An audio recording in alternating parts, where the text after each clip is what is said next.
बच्चों अभी तक के हम देख चुके हैं कि पनेट स्क्वायर कैसे बनता है। पनेट वो साइंटिस्ट थे जिन्होंने रिप्रेजेंट करने का मेथड बताया, राइट।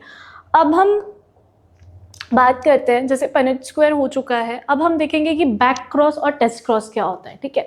तो जब हमारे पर्टिकुलर F1 प्रोजीनी जो हमारी बनी है, राइट, हमारी F1 प्रोजीनी जो बनी है that is capital T small T, ठीक है। अब ये वाली हमारी प्रोजेनी जब हम प्योर पेरेंट्स के साथ, ओके, F1 प्रोजेनी हमारी प्योर पेरेंट्स के गैमेट्स बोल सकते हैं हम, कैपिटल टी और स्मॉल टी, इसके साथ जब हम पनेट स्क्वायर में क्रॉस करते हैं तो हम इसे बोलते हैं बैक क्रॉस।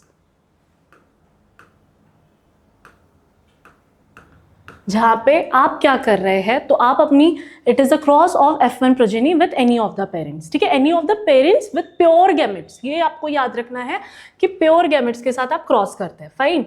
अब टेस्ट क्रॉस, बेटा टेस्ट किसका लिया जाता है? बार बार टेस्ट हमेशा उस इंसान का लिया जाता है जो थोड़ा सा कमजोर होता है ना, कमजोर होता है तो हम बार बार टेस्ट लेते ताकि सामने वाला मजबूत हो पाए, राइट। तो अब ये जो टेस्ट क्रॉस है, ये टेस्ट क्रॉस किसके बिटवीन होता है? आपका F1 प्रोजीनी जो भी आपकी बनी है, let's say capital T small T, उसके साथ आपका रिसेसिव पेरेंट क्रॉस करता है बेटा, recessive parent with small T, okay. So हम ये टेस्ट क्रॉस एक बार अगर देखें तो it will be like this,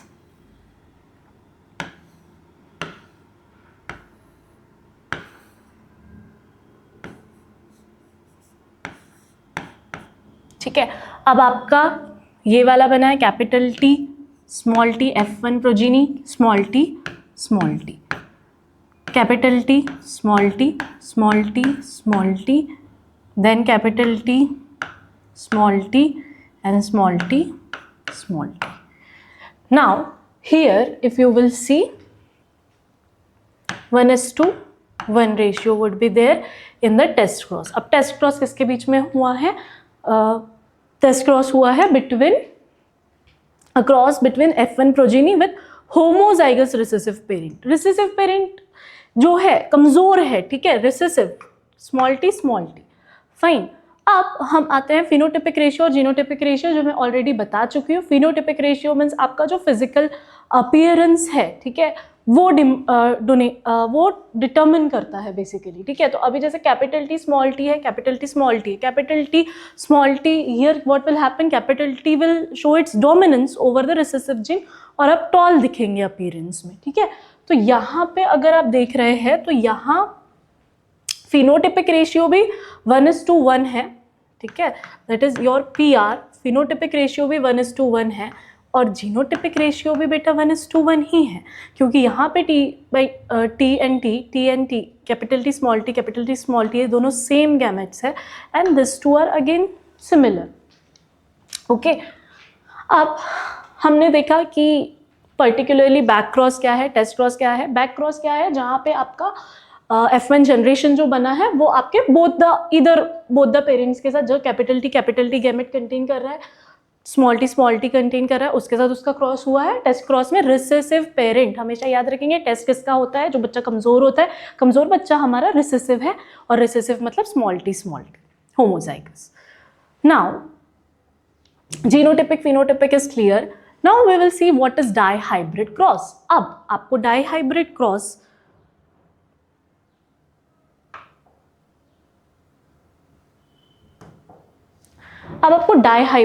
पर आना है, okay. Now when you see dihybrid cross, तो आपको ये याद रखना है कि यहाँ पे आप आपके 2 ट्रेट्स ले रहे हैं, फाइन। जैसे आप ये पर्टिकुलर इसमें देख सकते हैं, इस एक्टिविटी में देख सकते हैं, where you are taking round yellow seeds, wrinkle green seeds, okay, R and Y, fine, and small r and small y, fine. अब गैमेट्स कैसे बनेंगे बेटा? तो गैमेट्स आप इधर से एक, कैपिटल R कैपिटल Y, इधर से एक, small r small y। Book में आपको देख के थोड़ा सा डिफिकल्ट लग सकता है but it is quite easy, okay अब आपका जो फर्स्ट फीलियल जनरेशन बनेगा that will contain capital R, small R, capital Y, small Y. अब आपको इसके गैमेट्स बनाना है, सेल्फिंग ऑफ ये जो आपकी F1 जनरेशन बनी है,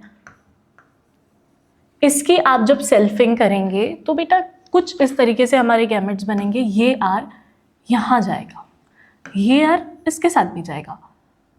ओके तो capital R, capital Y, capital R, small Y.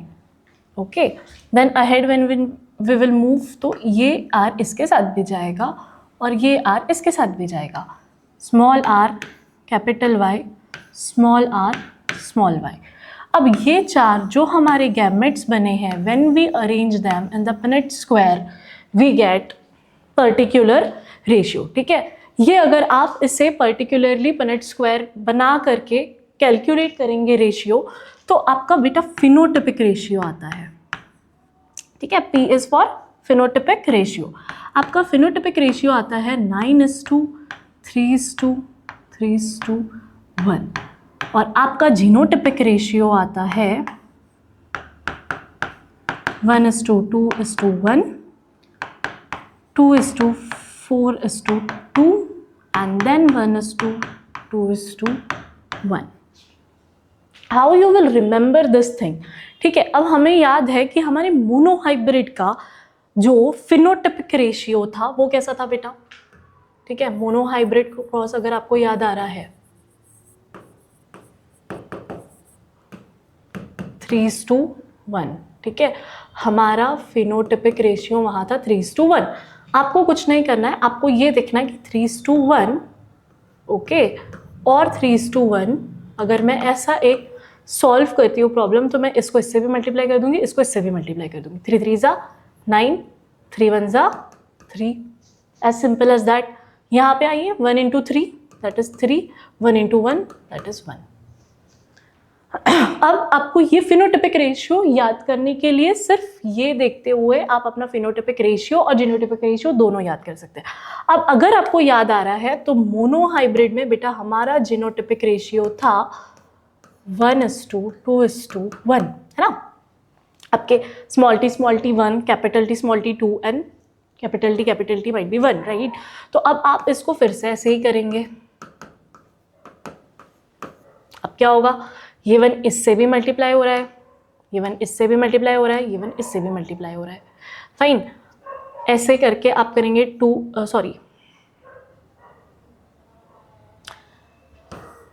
हमें ये वाला ये याद रखना है। हम आगे क्या करने वाले हैं, मोनोहाइब्रिड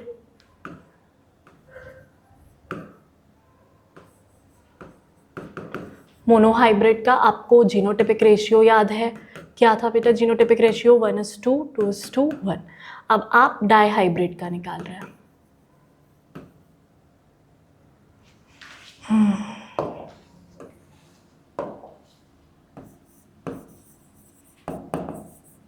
तो आपको क्या करना है, सिंपल 1:2:1, इसी को फिर से मल्टीप्लाई करना है 1:2:1। कैसे करेंगे, ये इधर भी मल्टीप्लाई होगा, इधर भी मल्टीप्लाई होगा, इधर भी मल्टीप्लाई होगा।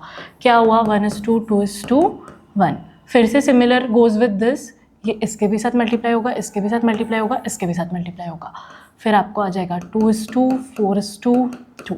Same goes with this one also, फिर से आपको 1:2:1 मिल जाएगा। तो आपको ये रटने की ज़रूरत नहीं है, ये आप आराम से कैलकुलेट कर सकते हैं, जीनोटिपिक फिनोटिपिक रेशियो, फिर मोनोहाइब्रिड एंड डाईहाइब्रिड। अब जब हम मोनोहाइब्रिड डाईहाइब्रिड क्रॉस देख चुके हैं, तब हमें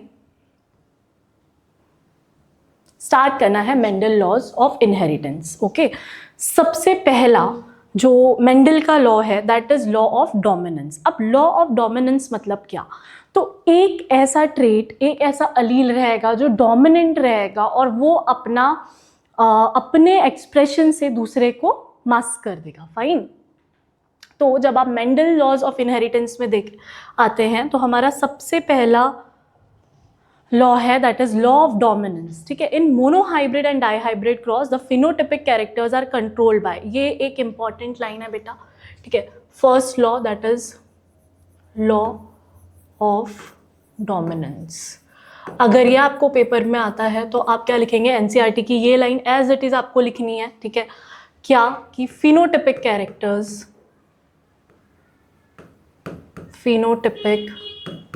कैरेक्टर्स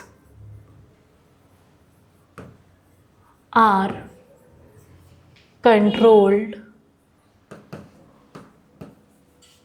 बाय discrete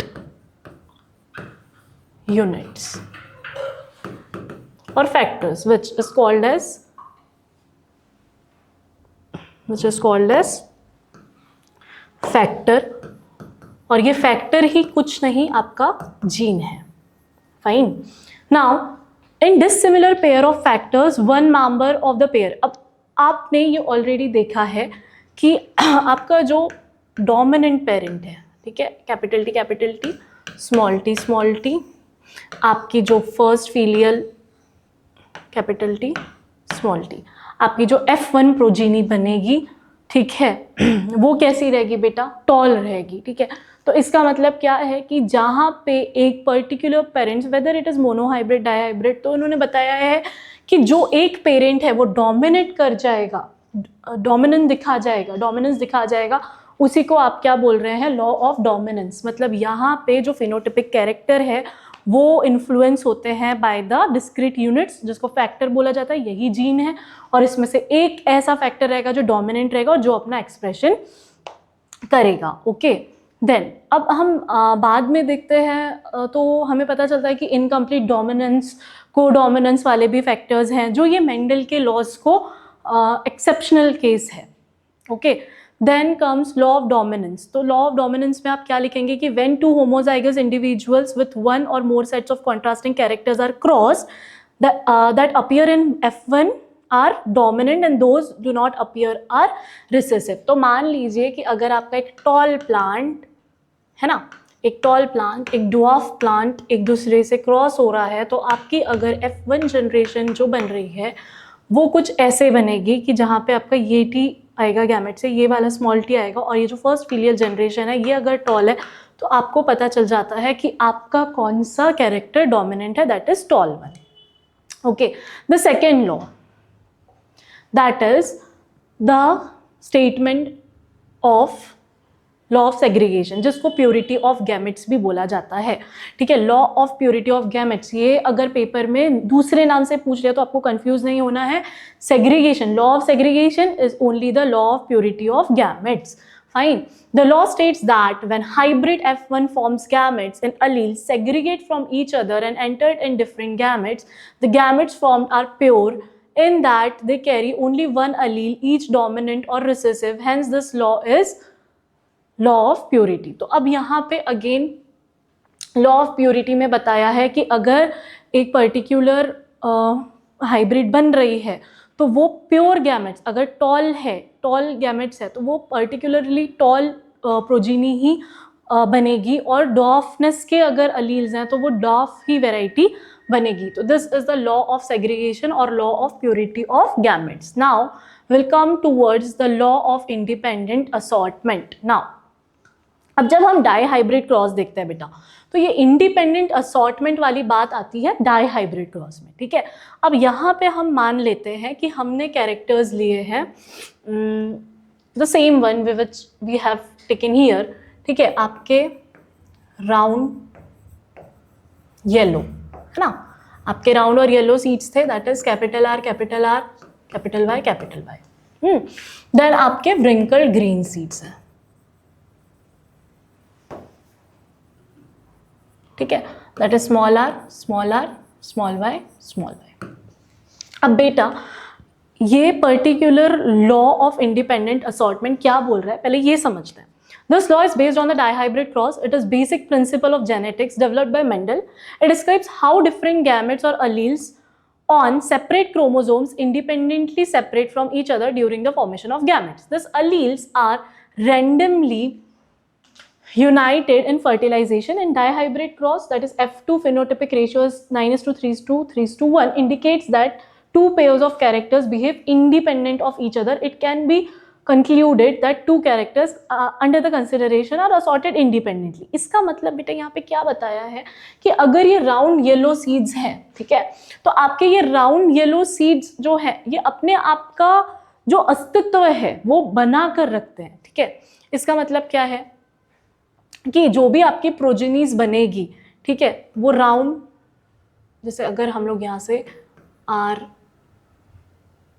वाई ऐसा ले रहे हैं, फिर हमारी प्रोजेनी बन रही है R R capital Y small Y, ठीक है। देन हमारे इसके बाद क्या क्रॉस हो रहा है, राउंड येलो, ठीक है, then round green, then wrinkled yellow, then wrinkled green. अब यहाँ पे बेटा आप क्या देख रहे हैं कि ये इंडिपेंडेंटली असॉर्ट हो रहा है, ये ऐसा नहीं हुआ कुछ मिक्सचर हो रहा है, ठीक है। तो each character is getting independently assorted, उसके हिसाब से ही हमें ये फिनोटिपिक रेशियो मिल रहा है, दैट इज 9:3:3:1। नाउ आपको स्टेटमेंट में ये लिखना है, ये तो हमारी एक्सप्लेनेशन हो जाती है। स्टेटमेंट में आप क्या लिखने वाले हैं, the law states that when hybrid possessing two or more pairs of contrasting characters, factors, alleles form gametes, the factors of each pair independently get segregated or assorted, ठीक है। अब हमने 3 लॉज देखे हैं, law of dominance, law of segregation जिसको purity of gametes भी कहा जाता है, लॉ ऑफ इंडिपेंडेंट असॉर्टमेंट जो कि सिर्फ वैलिड है when you are doing dihybrid crosses. अब देयर आर डेविएशंस, ठीक है। अब मेंडल ने जो जो बातें कह दी है, ठीक है, वो बातें एकदम सच हो गई क्या? नहीं, है ना। कुछ चीजें हमको देखने मिला कि डेविएशन था, जैसा मेंडल बोल रहे हैं क्या कि अगर आपका कैपिटल टी स्मॉल टी है ना, कैपिटल टी स्मॉल टी है तो टॉल ही पेरेंट बन रहा है, ठीक है, टी तो डोमिनेंट है तो टॉल ही पेरेंट बन रहा है। लेकिन बेटा कुछ जगह ऐसा देखा गया, ओके, मिरापिलिस जलाबा इज अ फ्लावर, जहाँ पे ये देखा गया कि अगर मानिए वाइट और पिंक फ्लावर मिक्स हो रहे हैं, है ना, वाइट और रेड फ्लावर मिक्स हो रहे हैं, तो they will give you some pink colour, okay. तो are you getting one thing कि यहाँ पे क्या हो रहा है बेटा, रेड वाले ने भी अपना इफेक्ट दिखाया है, व्हाइट वाले ने भी अपना इफेक्ट दिखाया है, रेड और व्हाइट का आपको आउटपुट कुछ पर्पल मिल गया या फिर पिंक मिल गया। तो इसका मतलब क्या हो रहा है, यहाँ पे कोई किसी को डोमिनेट ही नहीं कर पा रहा है ना, यहाँ पे तो दोनों डोमिनेट है, राइट। तो ये डेविएशंस कुछ मिले हैं जो कि पर्टिकुलरली मेंडल के वर्क को कहीं ना कहीं एक स्मॉल यूनिट ऑफ फेलियर बताते हैं, okay. Few generalisations were arrived at by Mendel on the basis of the experiments of garden pea plant such as single trait, single gene, 2 alleles। अब यहाँ पे उन्होंने बोला मेंडल ने कि सिंगल ट्रेट जो है वो सिंगल जीन में रहता है और उसके 2 alleles रहते हैं, वो कम ज़्यादा भी हो सकते हैं, right. 2 alleles show interaction in which one is completely dominant, ऐसा भी ज़रूरी नहीं है, क्योंकि अगर मैं आपको ये बोल रही हूँ, ठीक है, ये वाला एग्जाम्पल, राइट, यही एग्जाम्पल है जहाँ पे आपके होमोजाइगस रिसेसिव पेरेंट्स हैं, ठीक है। अब आपको क्या देखना है कि particular, okay, we'll see another example, like if there are flowers of red colour, ठीक है। अब ये रेड कलर आर से मैंने बताया ये डोमिनेंट है बेटा आपका, ठीक है। अब एक हो गया रिसेसिव, ठीक है, जो आपका स्मॉल आर और स्मॉल आर से रिप्रेजेंट कर दिया, ये हो गया आपका वाइट कलर, ठीक है। अब यहाँ पे ये गैमेट आ गया आपका आर, ये गैमेट आ गया आपका स्मॉल आर, ओके। आपकी F1 प्रोजीनी बन के रेडी हो गई, F1 प्रोजीनी आपकी बनी है कैपिटल आर स्मॉल आर। अब मेरे को फिनोटिपिक क्या देखना चाहिए एज पर मेंडल साहब? मेंडल साहब तो बोल रहे हैं कि अगर इंटरेक्शन हो रहा है 2 अलील्स का, ठीक है, 2 अलील्स मतलब आपके एक रेड है एक वाइट कलर है, 2 अलील्स का इंटरेक्शन हो रहा है, मेंडल साहब ने कह दिया कि 1 वुड बी कंप्लीटली डोमिनेंट। लेकिन हमको देखने के बाद तो सरप्राइज हो गया, क्यों भाई, रेड कलर वाइट कलर दे रहा है आपको पिंक कलर, हाँ जी। अब क्या हुआ कि red colour red colour dominant था, तो रेड कलर ने तो पूरा अपना एक्सप्रेशन दिखाना चाहिए, बट इसने नहीं दिखाया। तो रेड कलर वाइट कलर दोनों ने मिलकर कुछ अलग फैक्टर दे दिया जो आपको पिंक कलर का फ्लावर दे रहा है। तो ये मेंडल साहब की बात यहाँ पे थोड़ी सी हमें गलत लग रही है। Factors genes for different traits present on different chromosomes assort independently.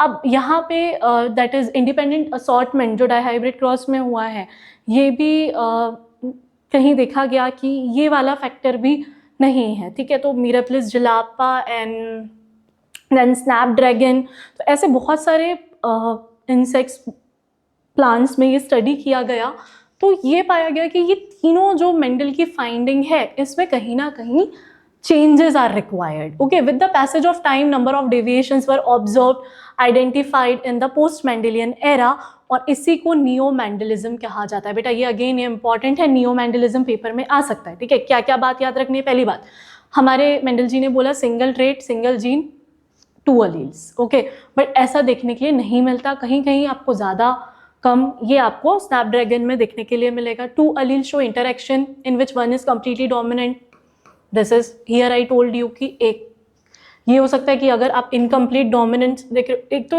बेटा ये हो गया कि जहाँ दोनों ने अपना ब्लेंड दिखा दिया, राइट, ब्लेंड हो गया ये तो, है ना, इसको बोलते हैं बेटा कोडोमिनेंस, ये भी आप लिख सकते हैं।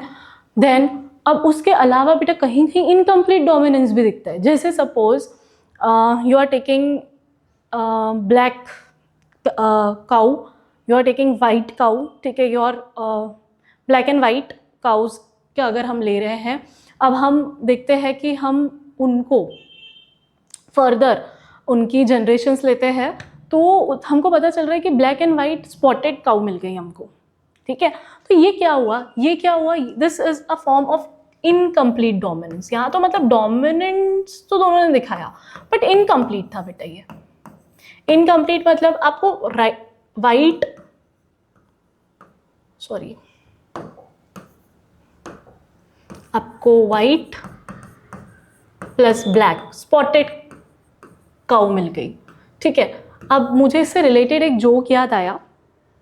एक बार एक टीचर पूछती है अपने बच्चों से कि ब्लैक हॉर्स और वाइट हॉर्स, ठीक है, अब इन दोनों का हमने कॉम्बिनेशन किया तो कैसा एनिमल फर्दर हमको क्या जनरेशन मिलेगी। तो बहुत होशियार बच्चे होते हैं, एक बच्चे ने बताया कि ma'am black horse white horse उसको क्रॉस करने के बाद हमको ज़ेब्रा मिलता है, ठीक है। तो ये आप नहीं लेके आएंगे आपके पेपर में, फाइन। इनकम्प्लीट डोमिनेंस और या तो कोडोमिनेंस होगा, ठीक है, या तो आपका इनकम्प्लीट डोमिनेंस में क्या होगा, ब्लैक कलर और वाइट कलर वो दोनों स्पॉटेड दिख जाएगा, ठीक है, और कोडोमिनेंस में क्या होगा कि ब्लैक एंड वाइट मिला के तुम्हारा ग्रे कलर बन गया, ठीक है। ब्लैक हॉर्स वाइट हॉर्स मिला के ज़ेब्रा बनाना नहीं है, ओके। अब जब हमने ये डेविएशंस देख लिए, इसे हम नियो मैंडलिज्म बोलते हैं। आगे जब हम बढ़ेंगे तो हमको अब ये जो डेविएशंस हम बोल रहे हैं हम इनको प्रूव भी करके दिखाना है। नाउ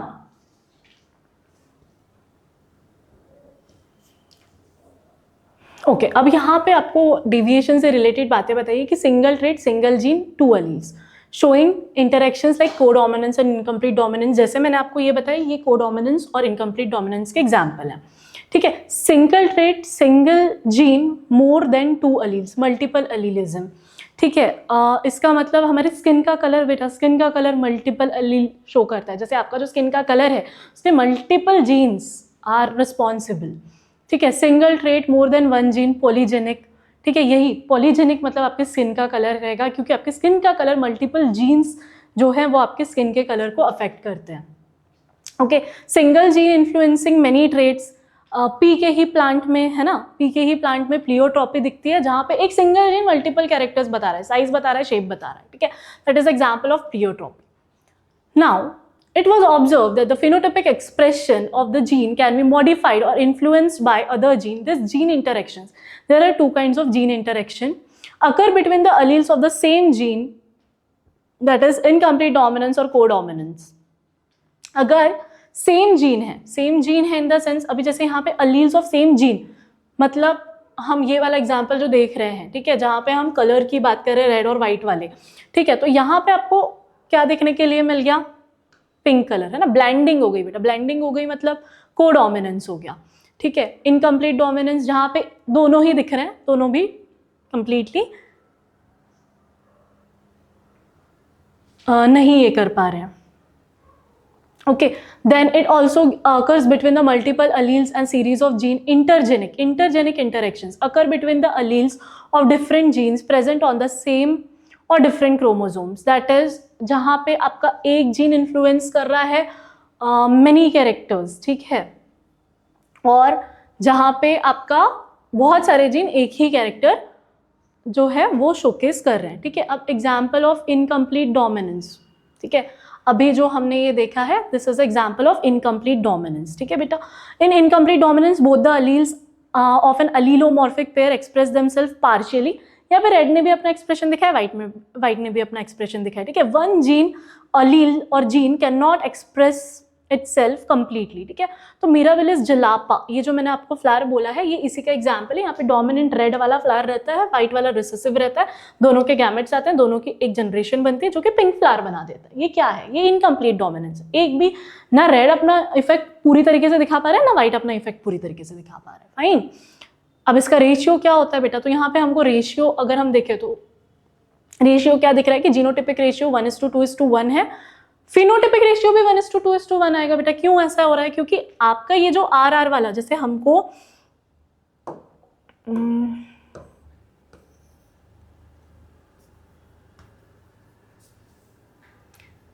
अगर हमको पनेट स्क्वायर बनाते आता है ना, पनेट स्क्वायर हम ऐसा बना लेते थे,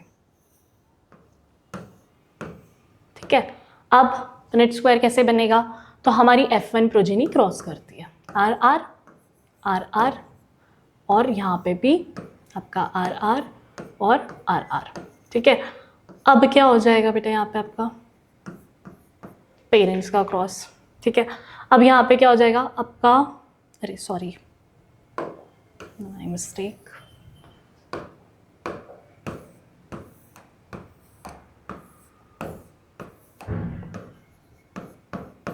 capital R small r capital R small r, ठीक है. कैसा पेरेंट बना बेटा? Capital R capital R capital R small r capital R small r और स्मॉल r, ठीक है. अब आपका फिनोटिपिक रेशियो आप बताएंगे, है ना. फिनोटिपिक रेशियो कैसा रहेगा? मेरा RR ही रेड कलर दिखा रहा है ना, तो that is 1. Okay, phenotypic ratio की बात कर रहे हैं 1. मेरा कैपिटल R स्मॉल r तो बेटा पिंक हो गया, फिर वाइट स्मॉल r मेरा वाइट हो गया. तो मेरा ये वाला फ्लावर मेरा रेड कलर का हो गया, ये मेरा पिंक कलर का हो गया, और ये वाला वाइट, ठीक है. This is a 1:2:1 ratio. फिर मेरा जीनोटिपिक भी सिमिलर है 1:2:1, क्योंकि same parent same gametes, same parent same gametes. Okay, अब ये हमारा फिनोटिपिक जीनोटिपिक रेशियो सेम रहता है इन इनकम्प्लीट डोमिनेंस. एमसीक्यू में आ गया, incomplete dominance shows phenotypic genotypic ratio similar. Simple है. Now moving towards codominance. Codominance बेटा दोनों इफेक्ट दिखा रहे हैं, दोनों ब्लेंड नहीं कर रहे, दोनों इंडिपेंडेंटली अपना अपना असर दिखा रहे हैं, ठीक है. अब यहाँ पे क्या बताया है? In codominance both the alleles genes of the allelomorphic pair express themselves equally in F1 progeny. Such alleles are able to express themselves equally independently दिखा रहे, blend नहीं हो रहे, ठीक है. Are codominant. codominant मतलब देखो बेटा, यहाँ पे रेड RR, ठीक है, रेड काउ थी, वाइट है, ठीक है, रेड एंड वाइट है. अब वो वहाँ पे जो बना है species, it is called as roan, ठीक है, जहाँ पे आपको दोनों दिख रहे हैं, रेड वाइट दोनों दिख रहा है, ठीक है. अब यहाँ पे आपका phenotypic ratio is 1:2:1, genotypic ratio is 1:2:1. तो कोडोमिनेंस हो, इनकम्प्लीट डोमिनेंस हो, दोनों जगह 1:2:1, 1:2:1 genotypic phenotypic ratio are similar. Okay, now we'll talk about multiple alleles. Okay, multiple alleles में बेटा क्या याद रखना है? जहाँ पे more than 2 alternative forms of alleles of a gene population occupy the same locus on the chromosome or its homologue are multiple alleles. Multiple alleles are arising from mutation. यहाँ पे क्या होगा? multiple alleles कंट्रोल करेंगे एक particular चीज को, ठीक है. आपके यहाँ पे देखो बेटा, अगर ड्रोसोफिला की बात करें, ड्रोसोफिला मेलानोगास्टर की बात करें, तो यहाँ पे जो जीनोटाइप्स है, ठीक है, ये नंबर ऑफ मतलब जो अलील्स है वो नंबर ऑफ वेरिएशंस को दिखा रहे हैं, ठीक है. तो यहाँ पे normal wings, nicked wings, notch wings, step wings, vestigial wings, ये सारे का जीनोटाइप क्या है बेटा? VG, ठीक है, VG. इसी के अलील्स जो है, मल्टीपल अलील्स हैं जो कि सेम चीज अफेक्ट कर रहे हैं, that is wing. Okay, blood group का एग्जांपल ले लीजिए आप, ब्लड ग्रुप ABO, ठीक है, ये भी मल्टीपल एलील है बेटा, सिंगल चीज कंट्रोल हो रही है, आपका ब्लड ग्रुप, बट जीन्स कितने सारे हैं आपके पास, अलील्स कितने सारे हैं आपके पास, ABO, ठीक है। This is example of multi allelism, जहां पे many characters are influencing a single kind of character. Fine, now we'll see pleiotropy. अब प्लियोट्रॉपी में क्या होता है बेटा, तो प्लियोट्रॉपी में होता है कि जहां पे आपका single gene, okay, single gene, single allele different kind of characters को कंट्रोल करता है, ठीक है। अब जिसका मतलब क्या है, when a single gene controls more than two traits is called as pleiotropism. The phenotypic ratio is 1:2. हाँ, अब हम बात करते हैं ये वाला, ये बहुत इंपॉर्टेंट टॉपिक है, यहाँ से क्वेश्चंस आने के चांसेस है, ठीक है। सिकल सेल अनीमिया आप लोगों को पता है, ठीक है। अब सिकल सेल अनीमिया कैसे होता है, तो sickle cell anaemia is happening due to कि आपका जो बीटा ग्लोब्यूलिन चेन है वहाँ पे बेटा क्या हो रहा है, एक थोड़ा सा ना आपकी बॉडी में एक स्लाइड चेंज हो जाता है, ठीक है। मतलब आपका क्या हो रहा है, बीटा ग्लोबिन, ठीक है, ये जो बीटा ग्लोबिन चेन है इसमें आपका ग्लूटामिक एसिड वेलिन में कन्वर्ट हो जाता है, GAG, I guess it is given here also somewhere in your book. Okay, GAG GUG में कन्वर्ट हो जाता है ना, ये beta globin glutamic acid into valine में कन्वर्ट हो रहा है, GAG GUG में कन्वर्ट हो जा रहा है, और इतना सा ये जो स्लाइड चेंज है, ये यूनिट चेंज है, ये आपको सिकल सेल अनीमिया कॉज करता है। अब ये क्या हो रहा है तो देखेंगे, ये पर्टिकुलर सिकल सेल का कैरियर था, ठीक है, ये भी सिकल सेल का कैरियर है। सिकल सेल में बेटा आपका क्या हो रहा है कि जो आपकी आरबीसी है, ये इतना सा जो चेंज हुआ है बेटा, आपकी आरबीसी जो बढ़िया अच्छी शेप की थी, बाइकॉन्केव शेप की थी, इसका शेप हो गया बेटा सिकल जैसा, ठीक है। अब क्या होगा, ये ऑक्सीजन कैरी करने की जो कैपेसिटी आपकी सिकल सेल के पास है, मतलब आपकी आरबीसी सेल के पास है, ये सिकल सेल के पास रिड्यूस हो गई, ऑक्सीजन ही कैरी नहीं करेगा। ऑक्सीजन नहीं मिलने पे क्या होगा, आप मर जाएंगे, ठीक है। तो इतनी मतलब you will be dying obviously, अगर आपके बॉडी को ऑक्सीजन नहीं मिला तो आप कैसे सस्टेन करने वाले हैं। तो इतना सा ये जो स्लाइड चेंज है, this causes a major impact in your body. Okay, तो अब क्या हो रहा है, ये जो आपका सिकल सेल का कैरियर है that is HbA, HbS, HbA and HbS, ठीक है, ये दोनों जो कैरियर्स है, ठीक है। अब इसके पर्टिकुलर आप ये देखेंगे गैमेट्स कैसे बन रहे हैं, तो दैट इज HbA, है ना, HbS, HbA एंड HbS। कैसे करनी क्रॉस बेटा, फिर इसी तरीके से क्रॉस करेंगे, ये इसके साथ भी जाएगा, ओके, ये इसके साथ भी जाएगा, फिर ये इसके साथ भी जाएगा, ये इसके साथ भी जाएगा। क्या बन गया मेरा, HbA, HbA, ठीक है, HbA, HbS,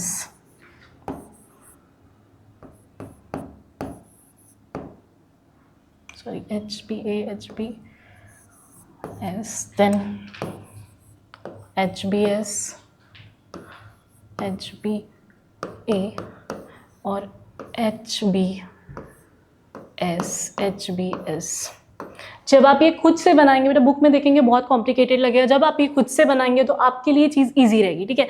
HbA, HbA, HbA, HbS, ठीक है, HbS, HbA, HbS, HbS। अब बेटा मुझे क्या देखने के लिए मिल रहा है, मेरे जो फिनोटाइप्स हैं, फिनोटिपिक रेशियो जो मेरा बनना है, दिस इज 1, ठीक है, ये दोनों मेरे सिमिलर ही है, ये HbS है, HbA है, राइटिंग को थोड़ा निगलेक्ट करते हुए 1:2।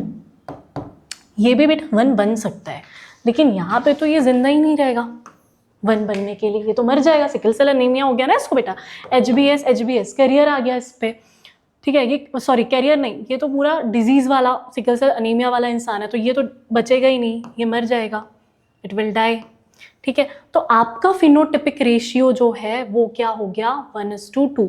तो ये इंपॉर्टेंट लाइन है, दैट इज प्लियोट्रॉपी में आपका फिनोटिपिक रेशियो 1:2 रहेगा, है ना, इंस्टेड ऑफ 3:1। क्यों? क्योंकि आपका जो ये वाला ट्रेट है यहाँ पे इंसान मर जा रहा है। फाइन।